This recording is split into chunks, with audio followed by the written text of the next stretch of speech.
বিরিয়ানির চালটাকে প্রথমে 1 ঘন্টা আমি ভিজিয়ে রাখলাম। তারপরে আলুটাকে সমস্ত মশলা বলতে ওই এলাচ, লবঙ্গ আর তেজপাতা দিয়ে আমি আলুটাকে একটা রং দিয়ে একটা সিটি মেরে নিলাম।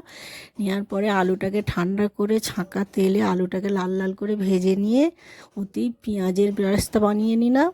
পেঁয়াজের বেরেস্তা বানাবার পরে ওতেই মাংসটাকে ম্যারিনেট করা ছিল, ওই সমস্ত মশলা দিয়ে ম্যারিনেট করা মাংসটাকে লাল লাল করে ভেজে নেওয়া হলো।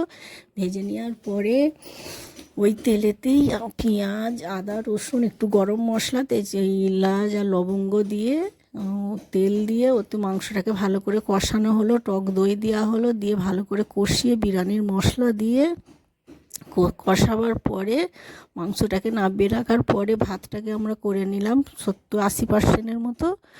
করে নেওয়ার পরে ভাতটাকে যখন আমরা সাজানো হবে তখন হাঁড়ির তলায় প্রথমে আমরা ঘি দিয়ে তারপরে উপরে ভাত দেওয়া হলো। ভাতের পরে আলু, বেরেস্তা, ঘি, গোলাপ পানি, কেওড়া পানি সমস্ত কিছু দিয়ে আমুল দুধকে আমরা গুলে রেখেছিলাম, সে আমুল দুধ দিয়ে তার উপরে মাংসটা দিয়ে দেওয়া হলো। মাংসর উপরে ফিরে আবার ভাত দিয়ে তার উপরে পেঁয়াজের বেরেস্তা ছড়িয়ে গোলাপ পানি, কেওড়া পানি আর আমুল দুধ দিয়ে তার উপরে রং দিয়ে আমরা ভাতটাকে রেডি করে নিলাম।